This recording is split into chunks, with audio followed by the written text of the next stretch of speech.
Okay, so this is the Talmud, Daf Yomi. We're in Avodah Zarah, Daf 66.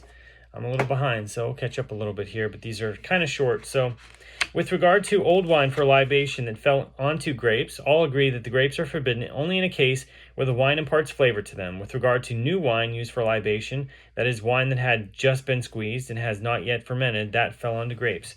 Abaye says that any amount renders the grapes forbidden, and Rava says that they are forbidden only in a case where the wine imparts flavor to them. So the Gemara explains their respective opinions. Abaye says that any amount renders them forbidden because he maintains that when categorizing substances in the context of the halachot of mixtures, we follow the flavor. And this wine and those grapes are of the same flavor, which renders it a case of a substance in contact with the same type of substance. So, the principle is that in a case of a substance in contact with the same type of substance, any amount of the forbidden substance renders the mixture forbidden. So, Rava says that the grapes are forbidden only in a case where the wine imparts flavor to them because he maintains that when categorizing substances in the context of the halachot of mixtures, we follow the name, and this wine has a discrete name, and those grapes have their own discrete name. And accordingly, this is a case of a substance in contact with a different type of substance. And the principle is that in a case of a substance in contact with a different type of substance, the mixture is forbidden only in a case where the forbidden item imparts flavor to it. So we learned in the Mishnah that in a case of wine used for libation that fell on cracked grapes, the grapes are forbidden. It enters our mind that this is referring to new wine falling on grapes. What is it not the intention of the Mishnah that they are forbidden only in a case where the wine imparts flavor to the grapes? If so, then it is the name that counts, as the flavor of the wine in this case is the same as the grapes. The Gemara rejects this premise. No, the Mishnah means that any amount of wine renders the grapes forbidden. The Gemara challenges this explanation. But from the fact that the Mishnah teaches in the last clause, this is the principle, anything that benefits from a forbidden item imparting flavor to it is forbidden, and anything that does not benefit from a forbidden item imparting flavor to it is permitted. By inference, we are dealing with a case where the forbidden item imparts flavor to the permitted item. And how does Abaye explain this? In his opinion, the ruling of the Mishnah is stated with regard to old wine that fell into grapes, which are not of the same flavor, so it is reasonable that the grapes are rendered forbidden by any amount that imparts flavor.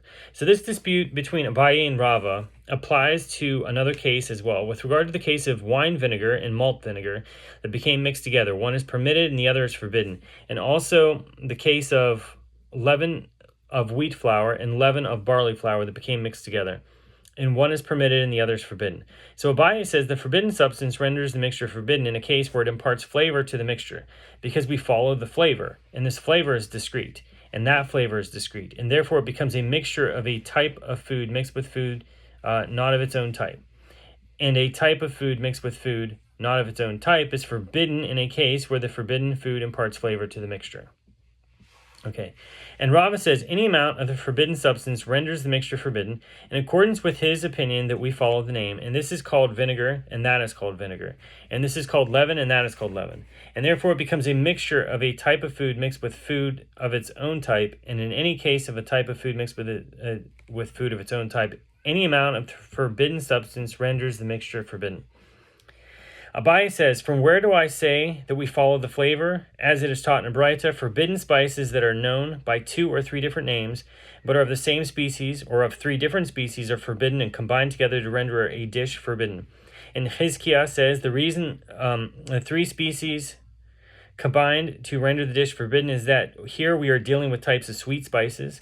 Since they are all fit to sweeten the dish, they combined as they impart the same kind of flavor, and Abaye explains, granted, if you say we follow the flavor, we are all considered the same flavor, and therefore they combined. But if you say we follow the name, why should we combine to render the dish forbidden? This name is discrete, and that name is discrete. And Rava could say to you, in accordance with whose opinion is this Braita? It is the opinion of Rabbi Meir, who maintains that all forbidden foods combined, whether or not they have the same name or the same flavor, as it is taught in a Braita, Rabbi Yehuda says in the name of Rabbi Meir, from where is it derived that any foods forbidden by the Torah that fall into a mixture combined with one another to render a mixture forbidden? As it is stated, you shall not eat anything abominable, Deuteronomy 14:3. which indicates that anything that I have made abominable that is forbidden to you, it is prohibited for consumption, and therefore all of these prohibitions are actually a single general prohibition. And with regard to forbidden vinegar that fell into a barrel of wine, all agree that the mixture is forbidden in a case where the forbidden vinegar imparts flavor to the mixture. In a case of forbidden wine that spilled into vinegar, since the sharper smell of the vinegar overwhelms the smell of the wine before it mixes in, Abaye says that any amount of the wine renders the mixture forbidden, and Rava says that it is forbidden only in a case where the wine imparts flavor to the vinegar. The Gemara explains their respective opinions. So Abaye says that any amount renders the mixture forbidden. Makes you think, so if Rava says that it is forbidden only in a case where the wine imparts flavor to the vinegar, how do you know it's forbidden if you don't taste it? Anyway, the Gemara explains the respective opinions. Abaye says that any amount renders the mixture forbidden because a liquid whose smell is vinegar, and its flavor is wine, is considered vinegar, and the wine, when it is spilled into the barrel of vinegar, took on the smell of vinegar from the moment it reached the airspace of the barrel, and it has therefore become a type of food mixed with food of its own type. And any type of forbidden food mixed with food of its own type renders the mixture forbidden by any amount. So Rava says the mixture is forbidden only in a case where the wine imparts flavor to the vinegar, because a liquid whose smell is vinegar and its flavor is wine is considered wine, and it has therefore become a type of food mixed with food not of its own type. So any type of forbidden food mixed with food not of its own type renders the mixture forbidden only in a case where it imparts flavor to the mixture. So with regard to this bunghole, so a bat tiha, so the hole in a barrel through which one can smell the wine. If a Gentile smells a Jew's wine through it, the wine is permitted. But for a Jew to smell a Gentile's wine through it, Abaye says that it is prohibited, whereas Rava says that it is permitted. So Abaye says that it is prohibited because he holds that a smell is a substantial matter, a significant form of pleasure, and it is not permitted to derive benefit from a Gentile's wine. So Rava says it is permitted because he holds that a smell is nothing, it is insignificant. That's interesting. So Rava says, from where do I say that a smell is nothing? It is as we learned in a Mishnah, Terumot 10:4, with regard to an oven that one lit with cumin stalks of teruma and baked bread in it. The bread is permitted because it has not absorbed the flavor of the cumin stalks, but only the smell of the cumin stalks. This indicates that smell alone does not render a food forbidden. And how does Abaye explain this? He answers that it is different there, as the forbidden substance was burned. The smell of the forbidden cumin stalks entered the bread after the cumin stalks themselves were consumed by the fire, and a smell that is not from an extant substance is not forbidden. By contrast, in a case where the smell is from an extant source, it is forbidden. So Rav Mari said, this dispute between Abaye and Rava is parallel to a dispute between Tanaim, as it is taught in a Mishnah, Terumot 10:3, the verse right before it, with regard to one who detached a hot loaf of bread from the oven and placed it on the opening of a barrel of wine of teruma, the portion of the produce designated for the priest. So Rabbi Meir deems the bread forbidden to non-priest, as in his opinion the smell of the wine renders the bread forbidden to them.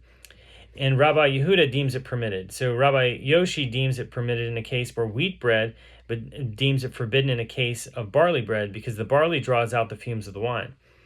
So Rav Mari explains, what is it not with regard to this matter that the sages in the Mishnah disagree?